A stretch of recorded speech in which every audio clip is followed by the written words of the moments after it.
Good evening, everyone. It's my pleasure to welcome you all to the Times Drive Green Conclave and Awards 2024. Now, when we think about EVs, talk about EVs, on one side there are challenges, but on the other side, I also believe that there are immense opportunities that are there in this sector. And इसी विषय पर आज हम बात करेंगे, and that is what the topic for this discussion is, that what are the challenges and the opportunities that are there in this sector. And for that, we have our panelists with us, Mr. Rajeev Chauhan from BYD India, Mr. Shailesh Hazel from Stellantis India, and Mr. Satinder Bajwa from JSW MG Motors India. Thank you, sir, so much for joining us. So let's start with the discussion. And सबसे पहले अगर मैं बात करूं, so challenges से हम शुरुआत करते हैं. तो EV adoption को लेकर अगर बात करें, एक हद तक बड़ा है. There are more consumers that are moving towards EV. But do you think that there are still challenges in that area जो consumers electric vehicles की तरफ अभी नहीं आ रहे हैं? तो what do you think are the challenges in that area? You can start with Rajeev. Okay. Can you hear me all right? Okay. I think we can. So, of course, there are challenges. The statistics show that that we are roughly around 2 to 2.5% as far as electric passenger cars are concerned. If this has not, happened in last 5 years, I think we are taking this journey and we have reached only till this point. So the challenges are definitely existing. But I think there was a good discussion in the previous two, forums. So there, the biggest challenge which I foresee is that, there are segments. There is segments of commercial vehicles. Then we've spoken about three-wheelers. We've spoken about two-wheelers, and then there are cars. So the adoption rate in all these four segments is lying at different stages. The biggest challenge is the consumers' acceptance. Consumers को जिस दिन benefit समझ में आ गया, that will be the time when this, this adoption rate would really multiply and very, very fast. So three-wheelers is a prime example. I mean, more than 50%, the consumers are getting that benefit, and they have understood how beneficial this is. So the challenge is basically the government is doing its job. India is a diverse country. It's not simple. It's complex. But as soon as we are able to, give that super benefit to the consumer, I think that challenge the whole industry and government has to crack. Only then this adoption in the electric cars can. We'll come to policy also in the later part of this discussion. Shailesh, you can say your insights on this. Yeah, in my view, there are three elements when it comes to India on most of the things.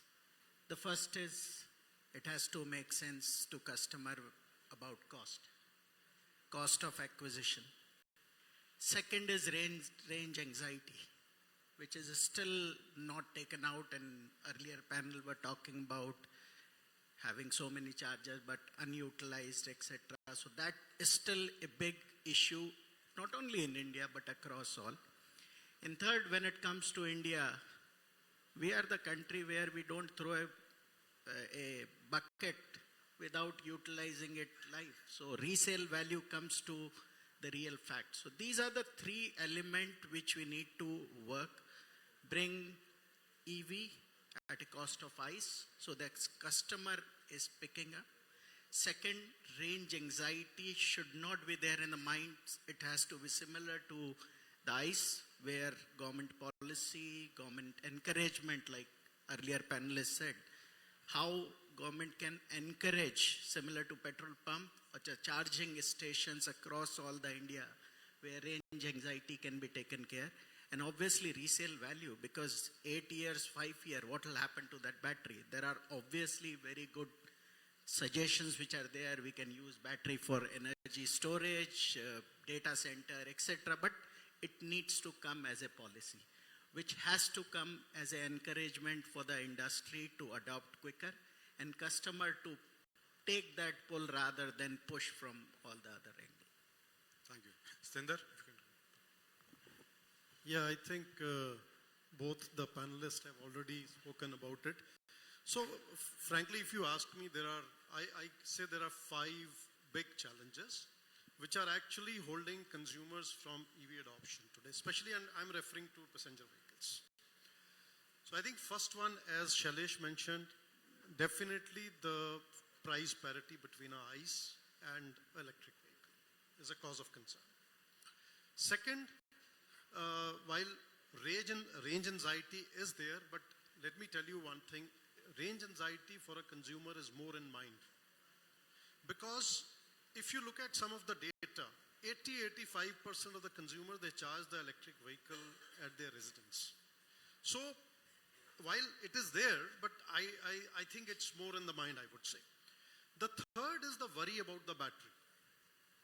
See, in an ICE vehicle, consumer knows if something goes wrong with the engine, something will happen, he will get it repaired, and there is a solution to it. For a battery of a new energy vehicle, which is almost costing almost 40-45% of the total cost of the vehicle, if something goes wrong and if a manufacturer doesn't give him that comfort to consumer, there is a big challenge. Fourth, Shailesh talked about it, but let's understand the fact Indian consumer is very mindful when he's spending money on a four-wheeler. He is very mindful of the resale value. Because in India, we have typically 4 or 5 years life cycle where we change the vehicle after 4 or 5 years. Consumer changes. So obviously the resale value has to be good. Now here the problem is, if you look at the ICE vehicles, the ecosystem of ICE vehicles is well established for the last 30-40 years now. Whereas ecosystem for a EV does not exist today. So there is an anxiety in the mind of a consumer. And of course, if you look at it, the charging infrastructures. While we say the charging infrastructure today exists in the country, but I'm sorry to say, but many of the places, if you see the chargers which are installed, they're not in a condition, they don't even work, right? Most of the places you'll find that you're not even able to identify that if there is a charger put in that particular place. So I think these are 4 or 5 big challenges that I see today towards EV adoption. Now you're talking about the infrastructure part. So what do you think that in terms of infrastructure that needs to be done to make consumers think about, take EVs more seriously? And because government is also pushing it, manufacturers are also coming up with new products. So what do you think in terms of infrastructure needs to be done, and how do you see that it's going forward in coming 5 years? What changes can we see in this area?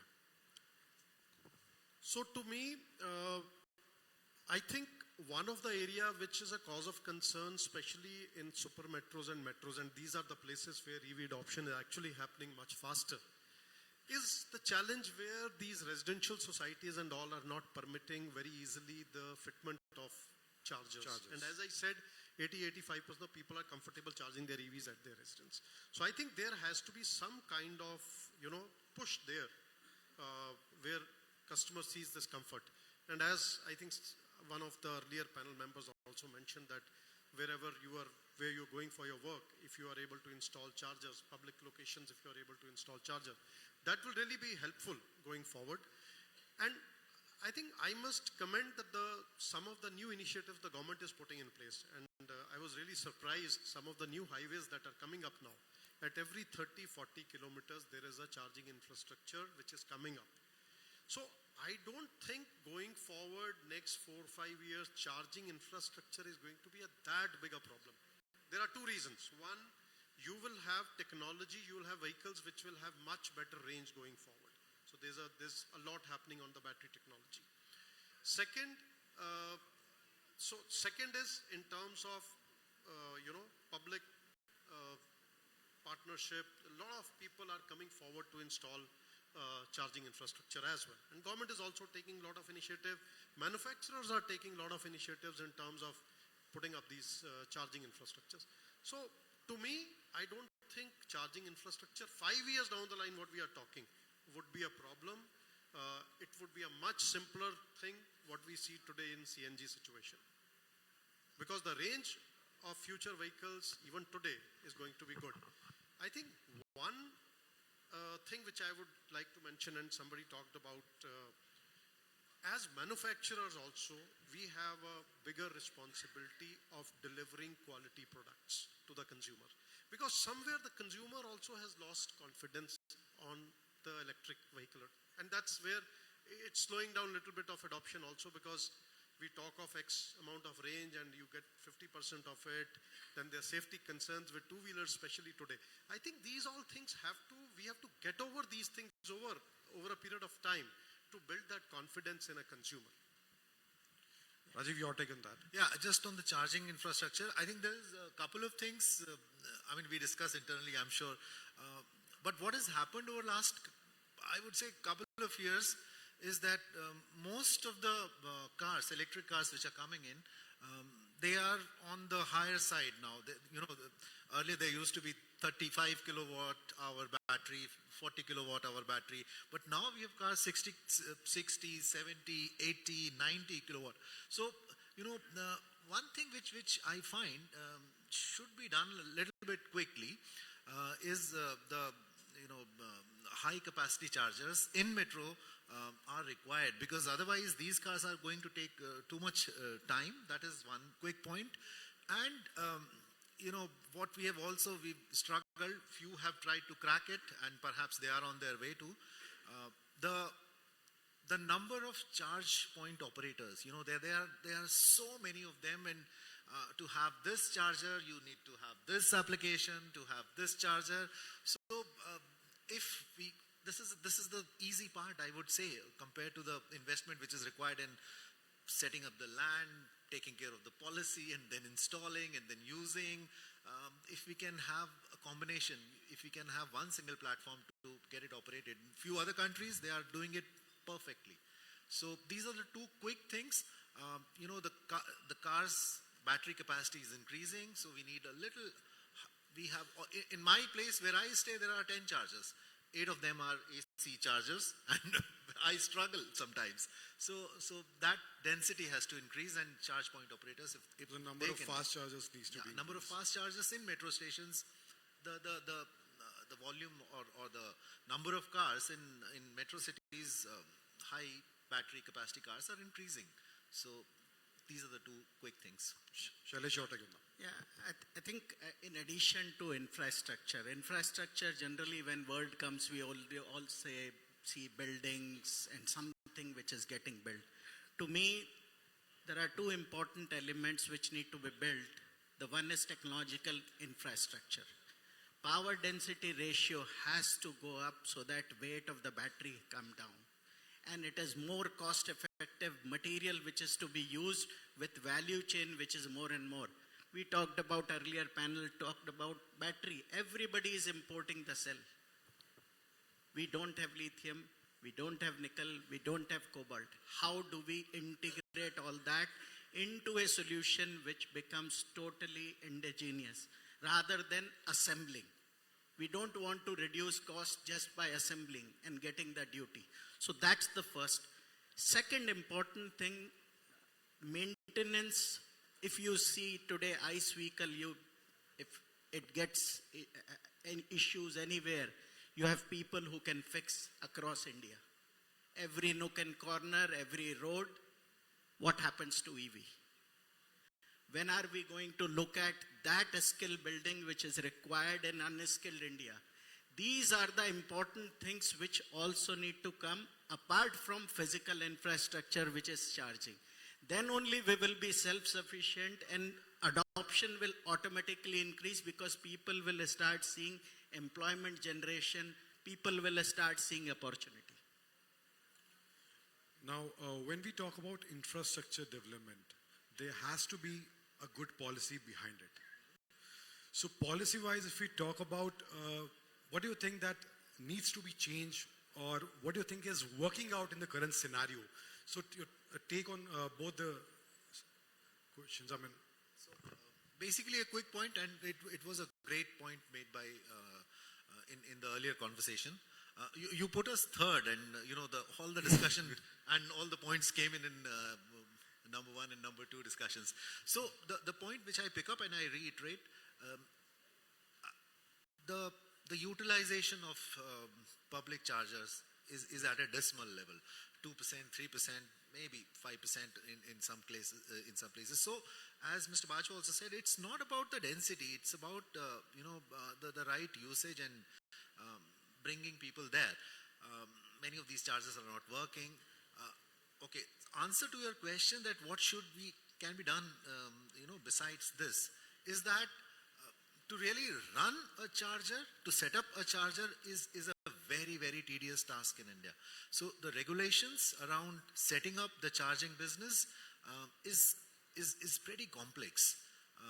The chargers are not very, very complex in terms of technology. These are available. This technology is available in India. But to set up that is something which is really a task. So the regulations, if they can be simplified, that would do the job for the short term. Shailesh, policy-wise, if you can. I think policy-wise, we need to look at it what works for consumer. It can't be built what works for something else. It has to be consumer-oriented. And like Minister said, Honorable Minister, that waste has to be converted into opportunity. That's where it needs to be looked at every element. How do we build infrastructure? How do we build charging stations? How do we create opportunity if I have a street? There are 2 houses which have charging station. If cars are parked in the street in the night, 2 houses can give and earn money. That is what needs to be seen, because when people will start making money out of it, people will adopt this very quickly, very easy, and this is what is needed in terms of policy. The way petrol pump has been forced, allocated. Some time back, the previous panel. See, auto industry today is in a flux, if you ask me very frankly. And it is not the auto industry, it is the component manufacturers. Other people also are in the flux, because for next 5 years, this situation is going to remain like this. Only after that, things will stabilize that which direction are we really headed. And to me, the right balance of technologies should coexist. That's very critical, very important. So, new energy vehicles, whether you talk about your ICE vehicles, a right balance has to coexist over a period of time, right? But yes, all these technologies must meet the environment norms that we set for themselves. Second thing is, if you look at globally, EV adoption has not happened in a very natural way. There has been push by the country government, various governments, whether way of incentives to the consumers, largely to the consumers. Only then it has moved that direction.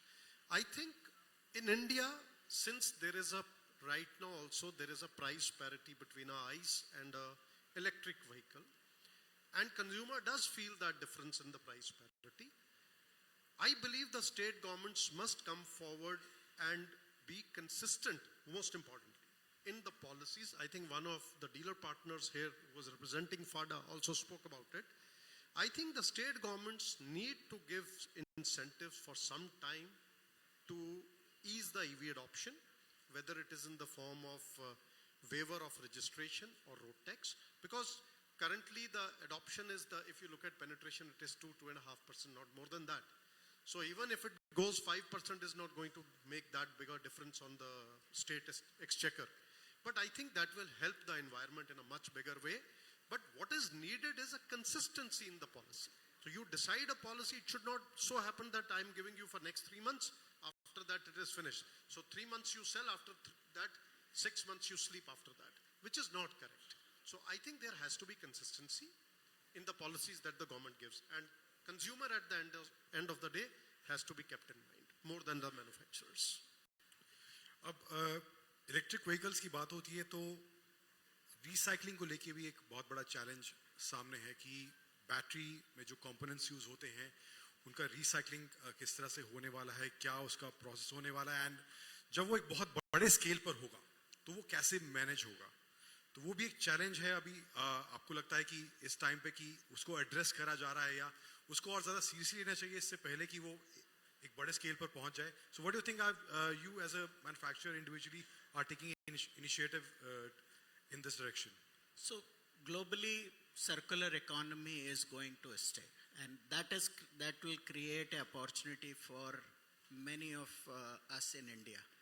This is not very known, but this has to be there if we are talking about battery, EV vehicles, because that is going to play important part in your resale value and your continuity of the price sustainability in a long term.